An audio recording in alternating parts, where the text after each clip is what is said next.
In the words of the great comic outlaw Hart D. Fisher, Marvel can suck my cock. That's right, Marvel artists are finally speaking up.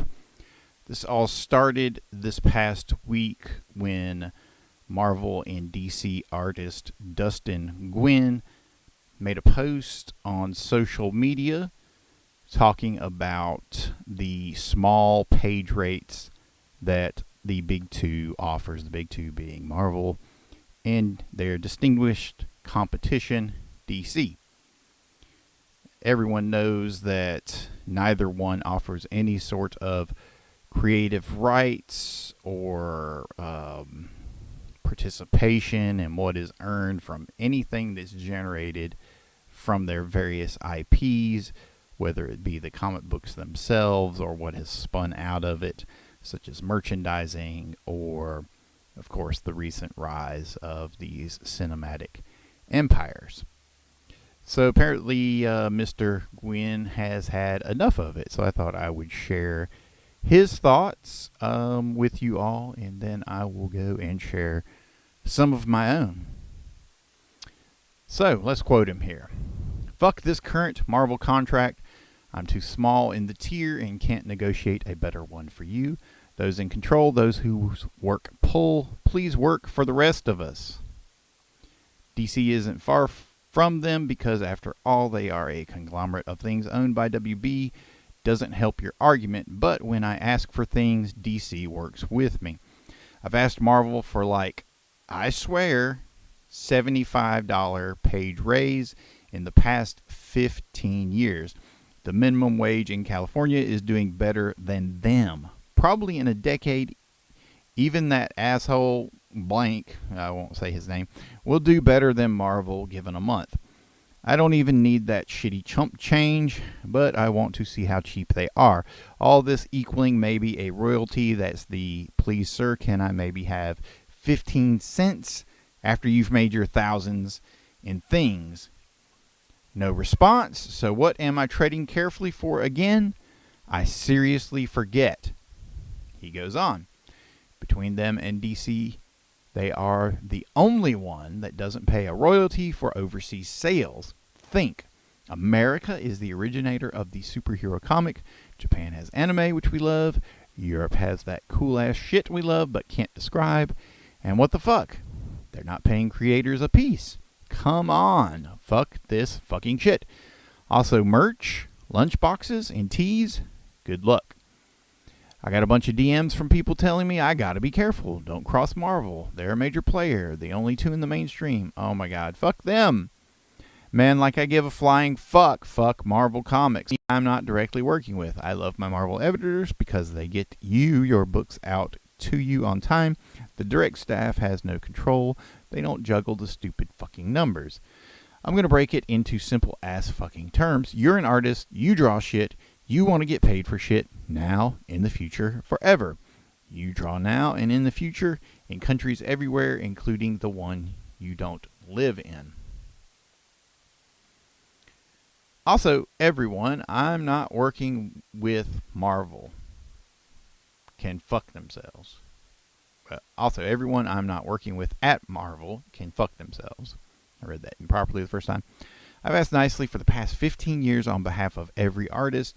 Stop fucking creators over. You're not getting another cover from me. Until then, drown me. I'm okay with your minimum wage bullshit. That was it. That's the post. Pretty interesting.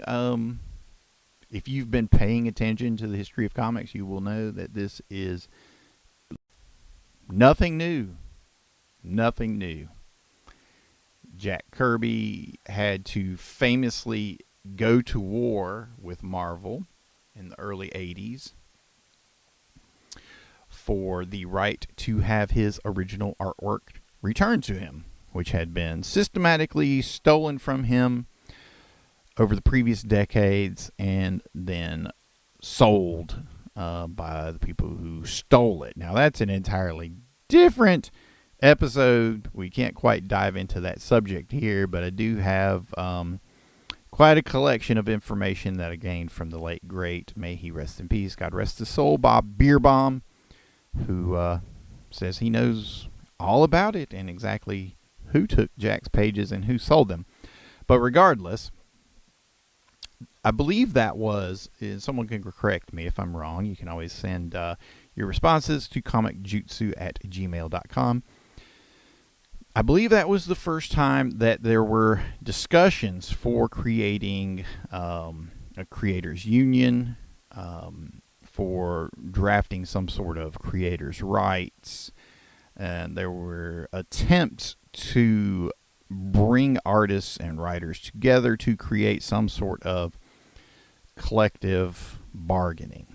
And it all failed. It failed because the guys on top never help out. At the time, it was probably John Byrne, who was the biggest name at Marvel, the most successful creator. Not the biggest name. I mean, obviously Kirby is going to be the biggest name no matter where he goes.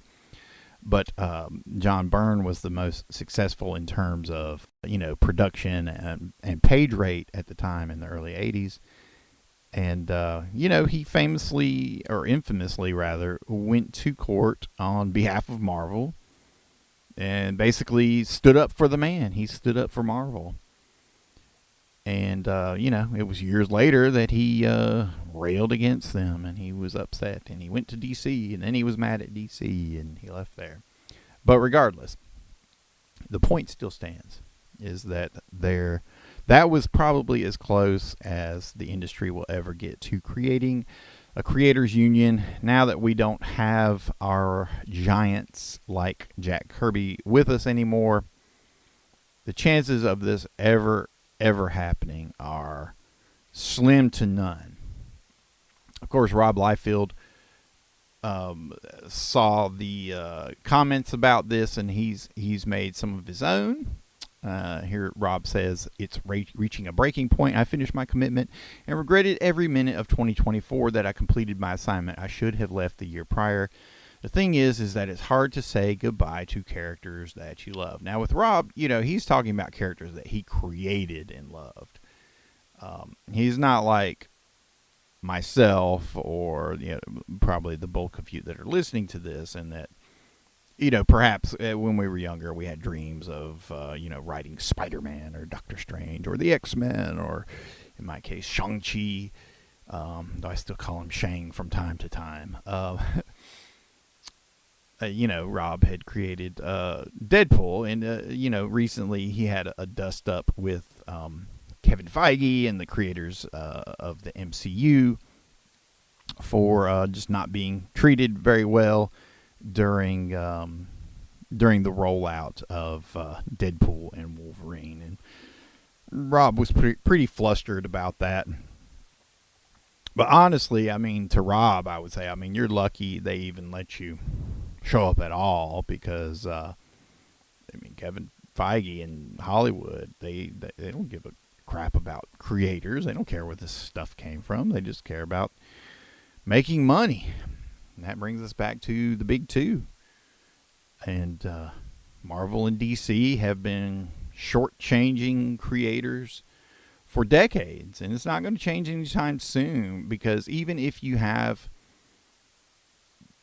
the most talented creators refusing to work with Marvel any further, there are always some sort of starving artists coming up behind them that will basically step in as a scab and probably do it for even less than the superstar artist was creating that work for. So they would take even less money than someone like Dustin Nguyen is asking for. Yeah, so it's a problem that's not going to change anytime soon. It's something that I've been grappling with for a long time. When I was younger, I thought, hey, I do want to tell Spider-Man stories one day. Spider-Man comics were literally the first things I ever drew as a kid. I did 3 issues of, what was it called? The Amazing Tales of the Spectacular Spider-Man. That trademarked me. I came up with that title, by combining them all together, all the various Spider-Man titles together into one, I guess. But I did like 3 issues of it. the stories were nothing to write home about. It was just every page was the introduction of either a new villain for someone to beat up or a new hero for Spider-Man to have a brief fight with over a misunderstanding, and then the new villain would show up and they would team up and they would fight the villain together. The hero and the hero and Spider-Man would team up together and fight against the new villain that just showed up.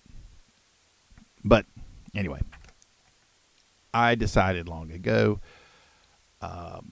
probably not in my best interest to go and be a part of Marvel and give them my ideas, because looking at the history of how they treated Jack King Kirby, how they treated the great Steve Ditko, these guys were given little to no credit for the work that they did. And, the majority of the credit always went to one guy. And that one guy's name was Stan Lee. Now, I am a Stan fan, but if one looks at the history of how Stan ran Marvel at the time, you can see that Stan collected pretty much all of the credit that he could, that he did not pass it around. And anytime Stan did give credit, he would say, yes, I give credit to so-and-so. I say they did this. It was never, they did this, they created that. It was, yes, I say that he created that. I say that he co-created that. That sort of thing.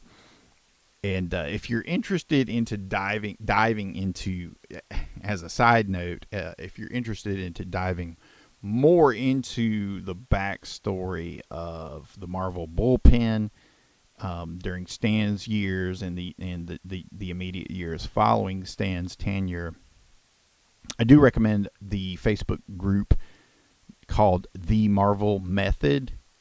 And if you go there, there are a lot of posts about, how Stan came up with his stories, where he basically would tell people like Jack Kirby, like, do Dr. Doom this issue. And then Jack Kirby would go and draw the entire thing and then come back. And even, with Jack, he would put dialogue in the margins, which you could see from his original pencil pages. And then Stan would just change the dialogue effectively. But anyway, that's an entirely different discussion. The only reason I bring it up is because it does kind of feed into it, because, Stan played his part in helping hold this down over the years as well. And I do want to mention the new recent trailer for Stan Lee, The Final Chapter. But before I do that, I do want to give a brief mention to the ongoing fundraiser for comic creator George Metzger. He's recently had to move into a nursing home for long-term care. He came down with COVID in the past few years, and he hasn't been able to recover properly, and the result of that was he hasn't been able to take care of himself to be able to stay at home, and he has to move into long-term care. And his family is asking for help. So they have set up a Gofundme page. So it's gofundme.com/f/help George Metzger move into a care home. Okay, and I will put a link to that in the show notes. I do recommend that everyone check it out. Now, before I move on to a few thoughts about Stan Lee, The Final Chapter, I do want to mention today's sponsor, because this episode of Comic-Jutsu is brought to you by the comic shop in Troy. That's right, the comic book shop. It is your number one place to get your monthly comic books, located at 118 Bruton Street, Troy, North Carolina. The staff is very friendly. The owner is a retired teacher, so he is just dedicated to his shop. They have, a fantastic selection of the latest Marvel and DC books, but they also have a very healthy selection of independent books. I enjoy going by there and picking up my Ghost Machine books, for one thing. I'm a big fan of Redcoat and Geiger, and that particular imprint And I absolutely enjoy it. Really enjoy the atmosphere there. It's very friendly. He always puts a little Bigfoot statue out front when the store is open. There's a bubble machine. It's right in downtown picturesque Troy. You can go down there, stop, pick up your comics, go around the corner, and get yourself a nice lunch and tea at the local cafe. That is the comic book shop. Tell them Comic-Jutsu and JT sent you.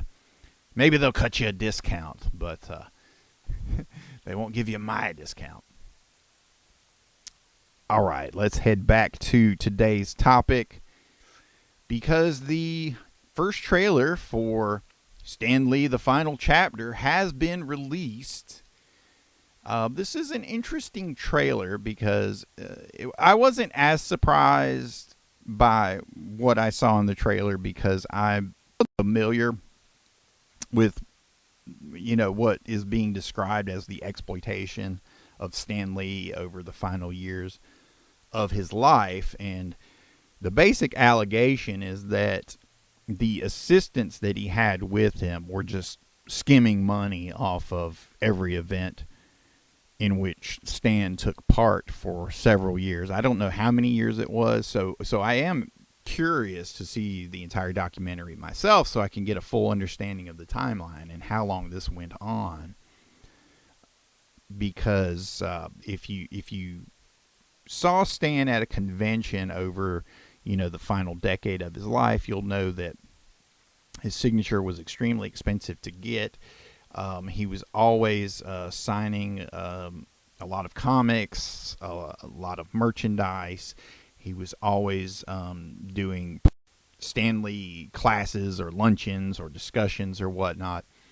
Myself, I was able to attend a Stan Lee weekend, one event during Fandom Fest 2013. They were kind enough to invite me out for the show, and I basically took part in the entire, Stan Lee portion of the show. I talked to him at the Q&A. Obviously, I did a photo op. I got the signature. I did the private session with him. So it was supposed to be, I forget what exactly they called it, but it was like a night with Stan Lee or something. But anyway, I used it to ask him more questions about writing and superhero comic books and storytelling and that sort of thing. But I remember when I was going in for the event, because the private class was a one-time thing for that weekend. It was like a 2-hour window, I think, and it was in a small, kind of, call it a classroom, but we're in a convention center, so it was just in a small side room of its own. And I remember there was commotion going in, and I saw Stan's handler, the guy that's accused of all this stuff, outside the door as I'm going in, and he's talking to the promoter, and they're talking about how there was confusion over people paying for this event and thinking XYZ was included in it when it was really not. So his solution was that they would offer everyone a free print signed by Stan.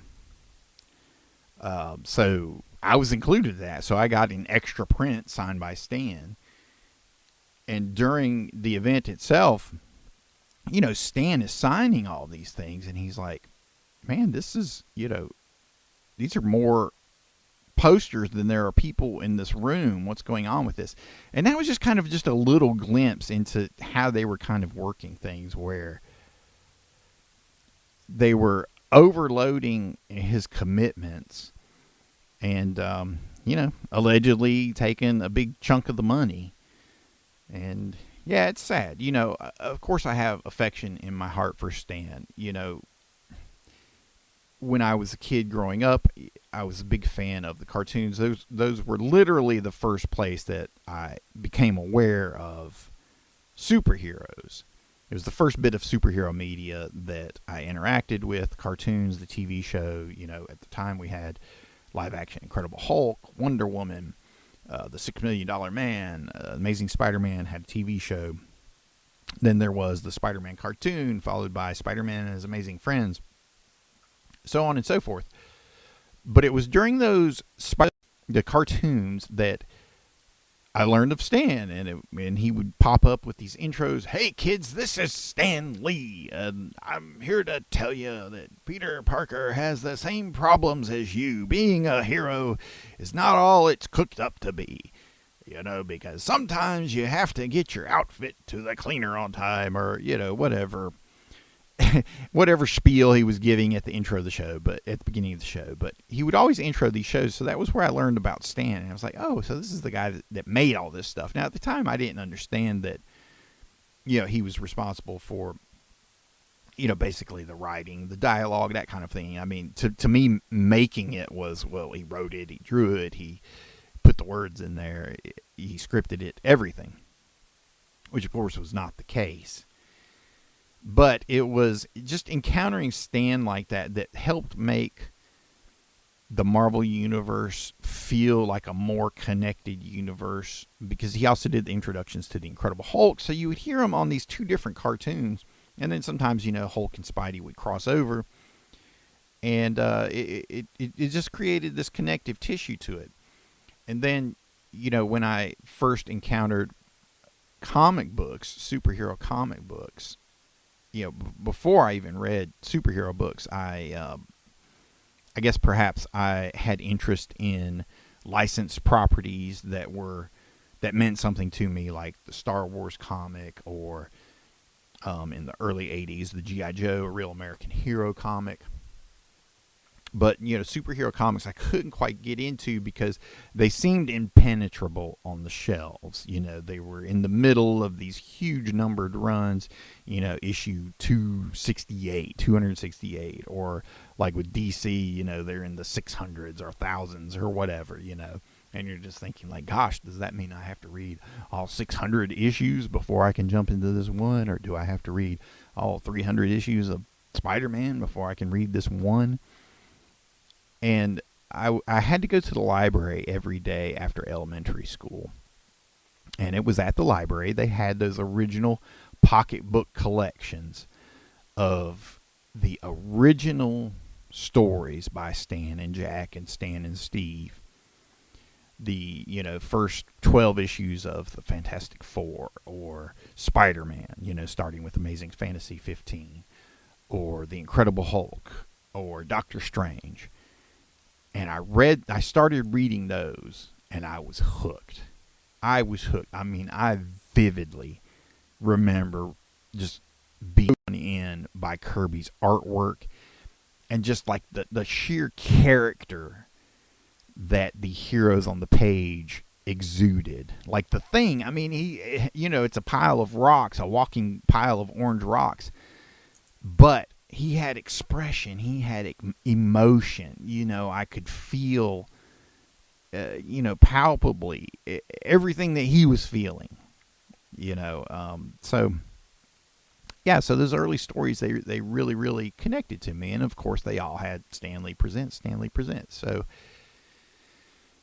for what it's worth, Stan played his parts, at least in, aside from giving the original charm and a certain cleverness to some of those early Marvel stories, he did play his part in increasing the awareness of this Marvel universe. So there you have it. I do recommend that you check out some of my videos on the Comic-Jutsu YouTube channel. Subscribe to it already, but if you're not, pop over there, check it out. It's Comic-Jutsu at YouTube. I have a video, one of the videos where I talk to Stan there.